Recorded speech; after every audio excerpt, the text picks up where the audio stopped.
doesn't matter what happens next. You are my perfect right now.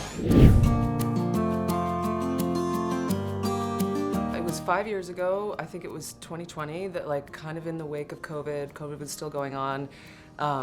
This actress and producer who was 25 years old at the time, Gabby Kono, who's in the film, slid into my DMs on Instagram and was like, I have read that you are interested in directing, what about this book? And I picked it up and fell in love with it and had a huge visceral reaction to it. And could so see it as a movie. And I had been looking for something to direct for a long time. And I just knew like this book gave me the confidence to say, okay, this is the story to tell.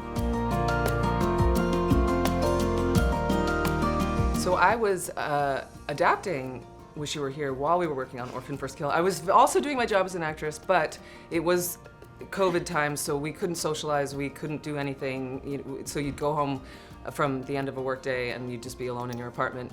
And I would go to set every day and I was watching Isabel as a 23-year-old playing an 11-year-old, and I just kept going, oh my God, she's so talented. And I could also see that she was an incredible workhorse, very dedicated in every single scene every day, and had such stamina, which I needed for Wish You Were Here. So I was very excited when she read the script and jumped on board. I felt really grateful that you thought of me, because it's just not the kind of role that I had ever done before. And you said to me on the phone, I would really love for people to see you in a movie like this. And I think that's because you understand as an actress that it's very easy to get kind of stuck in a lane in this industry where people see you as one thing, and to be shepherded, for lack of a better way to say it, by the queen of this sort of genre in a sense. I grew up watching you in these kinds of films. I just felt like so excited to be a part of it, and also to tell the story of choosing love and choosing to be with someone in their hardest time, and also making most of the time that you have with somebody that you love. I really was touched by the book, was touched by the script, and was dying to work with Julia. And when Mina came on board, I was just so excited about all of it. Yeah, I've done a few romance films, but they skew comedy. I think it's hard to find romance drama scripts now. They don't make them as often as they used to. And I loved the story. The book, I think I read in like 2 days. I'm a very slow reader. I loved it. I cried several times. Renee did an amazing job with that book. It's a USA Today bestseller. And then when I read the script, I loved it, and I wanted to go on that journey that Adam goes on. I think it was challenging as an actor to do that, and I always like to be challenged. And then obviously, you have a titan of industry right beside me, Julia. She's been in the industry for so long. Yes, You are a titan. I want a t-shirt. I want a t-shirt that We'll I'll make only wear at you home. one. I'll only wear it at home. I'll make you one. You got it. And so to get to work with her, I knew that I was going to learn so much because she's done these kinds of films so often. So I pounced on the opportunity, and I'm so glad we got to make it. She was really, really trusting of me and generous with her book. We had a long conversation. She had written a screenplay, and when I signed on, I was like, part of my directing is I need to be able to dive into it fresh, and the first act of directing is visualizing it scene by scene. So I took a pass at the script, and we discussed that first draft. But then from then on, the movie kind of took on a life of its own as we were in development and then production. And there were changes and departures from the book that I had to make for the sake of our film. I kept telling her, I'm gonna maintain the spirit of your book, but I need to distill it for a film. And she said, you have to make it your own. And I'm grateful to her for that. And then I finally sent her not the director's cut, I think I sent her a few edits after the director's cut, and she gave me her blessing. So that was really nice. That's amazing. Yeah.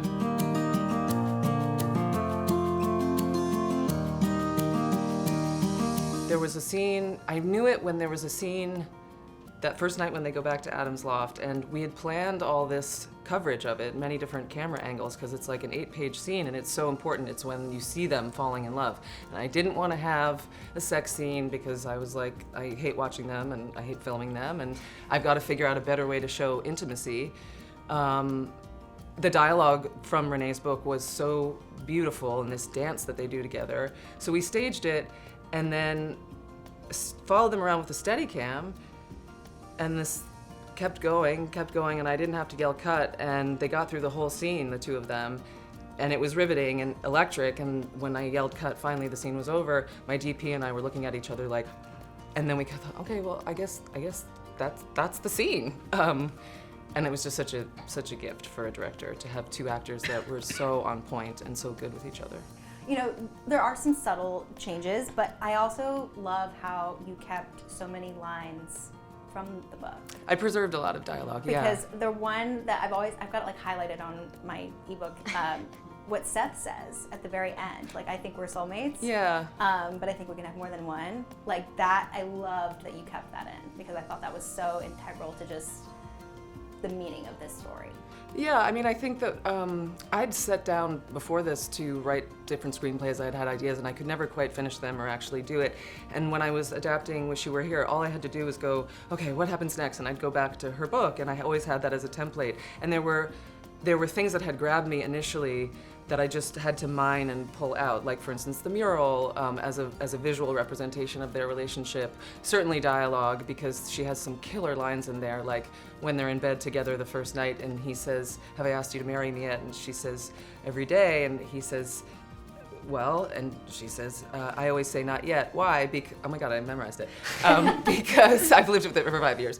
But my favorite line is she says, because I never want you to stop asking. And it's like, oh, Renee is so good at writing these moments and lines that meditate on love and life and death in such a poetic way. So that was what I wanted to preserve. And then the departures from the novel really had to do, I felt like I was always keeping her intention, but just kind of tweaking it for the sake of our own movie. Yeah, and I loved how we ended the movie with Adam's letter to Charlotte's second husband. I thought that was very important to keep as well. Yeah, well, she has in the book, you know, the letters from Adam, and I Yeah. thought those would make really good bookmarks. Yeah, and it was like Bookends, I mean. Whatever. yeah, you know, remember how lucky you are, something like that, of like that final note. That must have been so great to sort of like Adam's last note. That line, I hope you know how lucky you are, kills me, and it is literally my favorite line. Obviously, I ended the movie with it, but to me, it is like a love letter to women everywhere, and something that young women need to hear. Just the idea that, especially because it's his voice, and just this, it's so chivalrous, like the idea that this guy is saying to another guy, I hope you know how lucky you are, appreciate this woman, is something that I think all women need to hear. Yeah, and I also think it's, you know, Charlotte takes care of Adam, you know, in his last days, and that's something that nowadays in society, I think we take that for granted about women, how much they take care of us as men, how much they take care of our children. When you have children, you know, it's, I think it's an homage to that as well, like she's taking care of him, and I think at the end of life, often I see with grandparents, people that are older, that is usually how it plays out. You know, the woman ends up taking care of the man in a lot of, you know, in a lot of ways. So I love that about this film as well.